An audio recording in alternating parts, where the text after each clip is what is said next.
bandiraɓe musidɓe tedduɓe yeɓiyankoɓe o pindi tv jamala wale moon adi en garti 5e et dernière numéro de la semaine filande on holko sifa kele gaɗen jaydi leydi sénégal hande oɗo subaka aljuma nayi lewru novembre 2022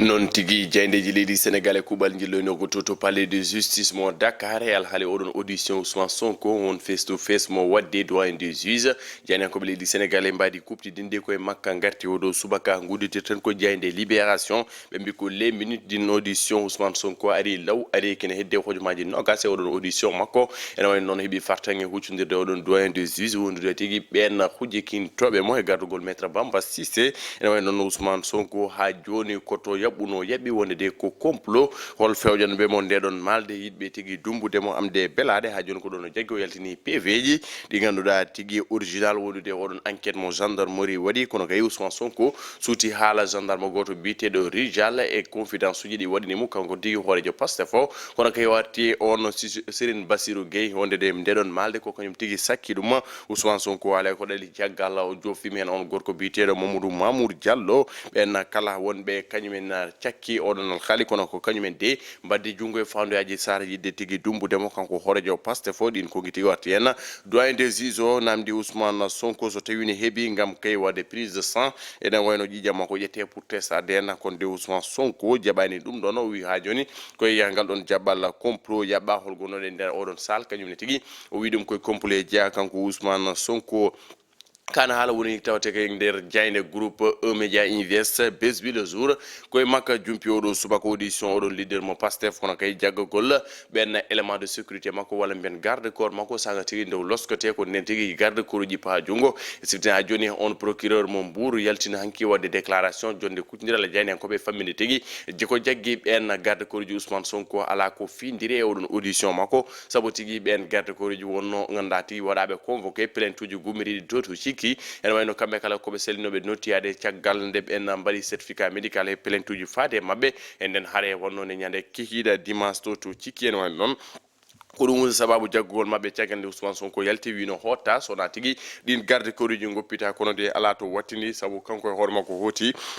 ene wayno kamɓe kala haaɓe nan dumba e oɗo saaha kamɓe garde corps ji ousmane sonko jayɗen koɓe besbi le jour mbi ko sonko ne baisse pas la garde o wi ko mon audition c'est très bien passé c'est bien déroulé gendarmerie kidnappe les éléments de ma sécurité nde o yalti noon kanko ousmane sonko wiidi windude ko o ganduɗa ko général moussa fall e président macky sall ko kañumen tigui goni jagguɓe yimɓamma ɗin konguiɗi suuti sonko e le juge makky e lula ɓe gartine mbaɗi kuptidinde kamɓe ɓeɗon jayni en koɓe hello mabɓe neeɓo ha kaɗon joeɓo enquête enatal makko kanko on hoorejo pastef kono ha joni de omo jokki yaɓɓude to yaɓɓuno kono kay e tumde ɓeɗon tigui woni ko fewjanɓe mo ndeɗon malde ousmane sonko ni toute complication conjonction sexuelle avec adji sar wonde de o wondani adji sar ɓallima ɓe coccodirani hay gotol ko ɗum de woni ko suuti maître bamba cissé goto hujjikintoɓe makko mbi ko viol o ganduɗa tigui wodani viol hakkude ousmane sonko e adji sar wawa wodde ko goto hujjikintoɓemo kono kay ko ardiɗo ɓen hujjikintoɓe so wiyama hujjikintoɓe ousmane sonko omo jogui on pool d' avocat mo 12 avocat sappo e mabɓe tawno tawtorama walla mbiyen jettima hanki to palais de justice maître la jouve avocat adji sar uwi ko sonko e avocat ji mum kala ganduɗa kay kenen bonna haqqillaji ɓesgu sénégal kono kay enen gandi joɗaki e gonga sonko et ses avocats manipule ɗin ko kongi makko le pape du buzz kanko maître El Hadji Diouf e ndeɗon jayde enquête jayde las ha joni e netal makko kanko ousmane sonko ɓe jumpi tigui oɗon audition makko to palais de justice mo dakar sonko salimo oɗon testade hen e ganduɗa waɗi menacé ha joni ko complot o ƴettata ƴiƴam makko mo rokkira ɗum saabu ganduɗa kay ko complot ɓe jokki ngal ɗon jappal tigui woni jokkugal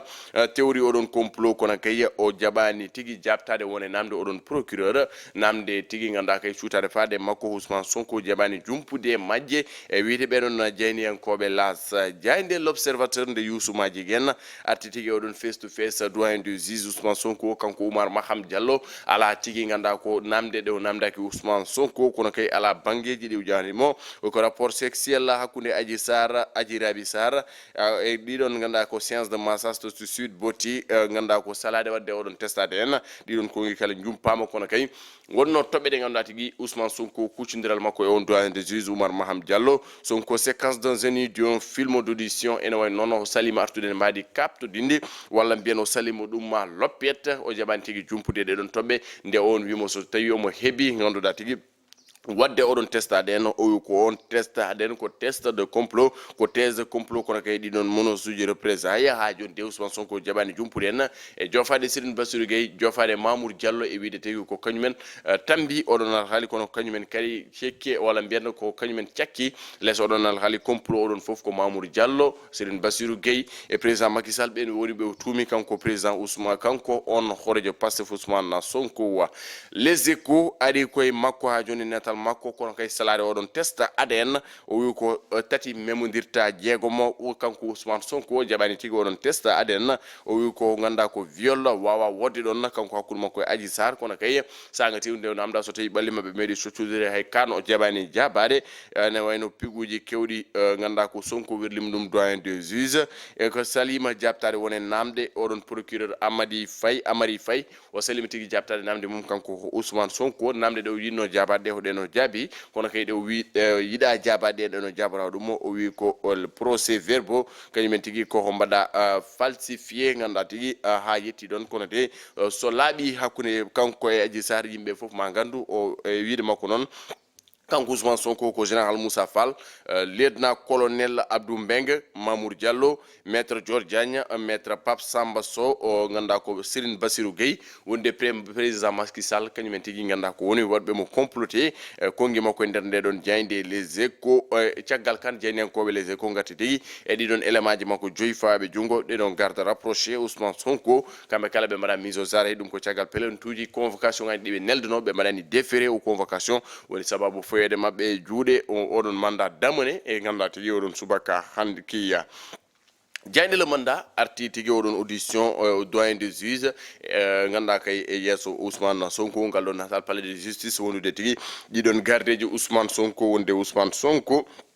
ko ngal natal tigi woni koɓe gardini kamen nde ɗon jayde le mandat oɗon palais de justice kono kay on audition Ousmane Sonko ɗiɗon gardeji Ousmane Sonko ɗi ganda tigi keɓani fartange hodde galleji mumen saabu mbaali e nder dumbirde e jamma beɗɗo jayde l'exclusif e natal le doyen des juges Oumar Maham Diallo ɓe garte makko ɓe mbaɗi kuptidindi kono les secrets d'inaudition dans le fond oyi bundi on dossier kanko on doyen des juges o jumpi kono kay ɓe garte makko kanko oɗon doyen des juges un procédé scientifique et médical qui allait déterminer les caractéristiques de nestement trouvé dans l'anatomie d'Adji Sarr ene wayno kanko hoorema ko wawno gaynude gueɗe ɗe on de tigui so tawi on mani tawaɗo e Adji Sarr ummi ko Ousmane Sonko walla ala kanko tigui Oumar Maham Diallo saabu e wiide mabɓe ko fonniyanke gandal janguel kono kayya ko gando tigui saabu ko scientifique mbaɗaɗo déterminé kono kayya ko scientifique kamil kaɓɓaɗo e oɗon fannu science kanko Oumar Maham Diallo mo way gaynu ɗum taw kay hunde yettoy to doctoreɓe wiide ɓeɗon jeynen koɓe exclusif koye makko ɓe garti kanko ɗum doyen de juge on testade en mbaɗaɗo proposé mo Ousmane Sonko waɗi refusé Oumar Maham Diallo ne way gaynu ɗum e wiide ɓeɗon jeynen koɓe exclusif vox populi arti ko o kaɗon haala ha joni ko salade oɗon testade en kanko Ousmane Sonko kono kay wiide oɗon complot e wadde menacé e wiide tigui ma laaɓ ganda ko jammo juuti o foof ma wi ceerra saabu ko complot waɗa faade makko ɓen ɓe limti ko ɓeɗon tigui mbaɗi comploté ganda tigui ɓe ko 3 heures de confrontation le leader de Pastef sauf le premier cabinet ene wayno noon o jabbani jumpude wone namde kono ɗiɗon waktuji tati hakkude makko e Oumar Maham Diallo hakkude makko e Amary Faye woni oɗon procureur wone namde o jaɓani tigui jumpude hen kono kay e won joddoɓe ɗon o wi ko kañumen e koye mumen koye complot o jeeya ma garte PV ji o holno oɗon alhaali yaali saabu ganda tigui maître Bamba Cissé on ganda kay woni mawɗo kujjikintewɓe mo kañumne tigui arti hen e mbaɗi kuptidindi o wi ko nous attendons l'imminent maintenant que la justice rend une décision de non-lieu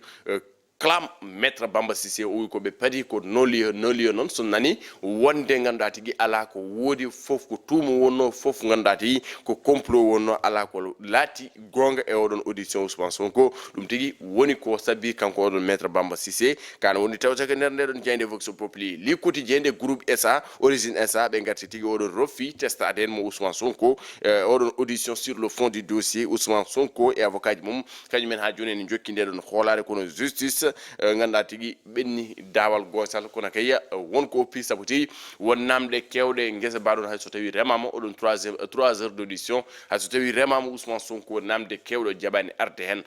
pourquoi Ousmane Sonko arde hen beele ko coppal nganda tigi il a le droit nganda tigi wase jabade wona namde mbele il a le droit de refuser les tests ADN dum non foko namde mbele Ousmane Sonko wa wadde odon test ADN ngam lamnude hoore mum dum non foko namde mais onon ɓesgu Sénégal onon tigi jaboro dum non sabu premièrement o salinoma wadde déféré onon convocation wase yidde notoyade ganda ko haddi fitina haddi fof mbele wadde test ADN o wada boucler hala ka laba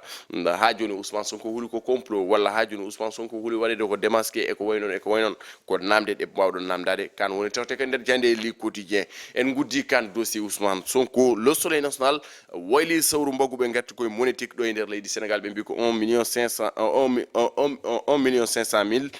ganda tigi carte bancaire ene wada circuler do e nder leydi Sénégal 2021 transaction monétique ganda tigi mbadi porté 23 milliards jencude mum ko men CFA e nder leydi odum sabi Sénégal woni deuxième pays ganda tigi deuxième e odon pays do e nder ganda tigi e nder ngudon gomu mois bawbe tigi hutorade don carte bancaire e ko waydon dum tagi woni ko cumpibe don jayndiyankobe ganda tigi ko jayndiyankobe le soleil national ko wana dum ko ngarten koy jayndi rewmi quotidien people koy natal makko on mugiyanke ganda tigi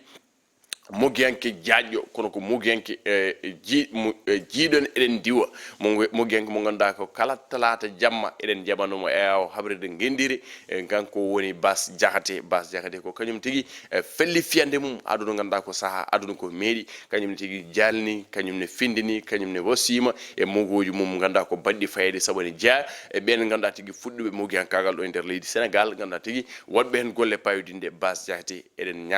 nyaago jomiraado subhanahu wa ta'ala ya barkal juma hando ndu naari ndu yo budamo ndu yaltu yo rasul sallallahu alaihi wasallam won jaati makko aduna ko non wontan ko meedi ay odon meedirni ko non meedirmi goddo non meedirta kala meddo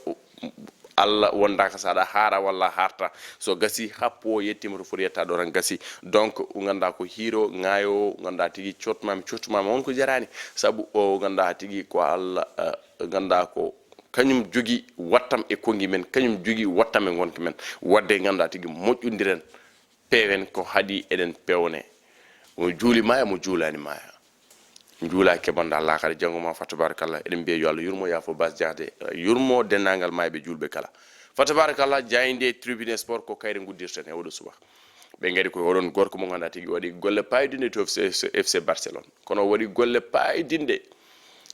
ganda tigi to équipe makko national woni équipe mo Espagne e odon coupe du monde 2010 e odon coupe du monde 2014 e odon coupe du monde 2018 kanko ni ganda tigi jom galle Shakira wala mbino meedi réaliser Shakira on paami tigi mo paden Ousmane Thioman Ibrahim Thioman famiro paden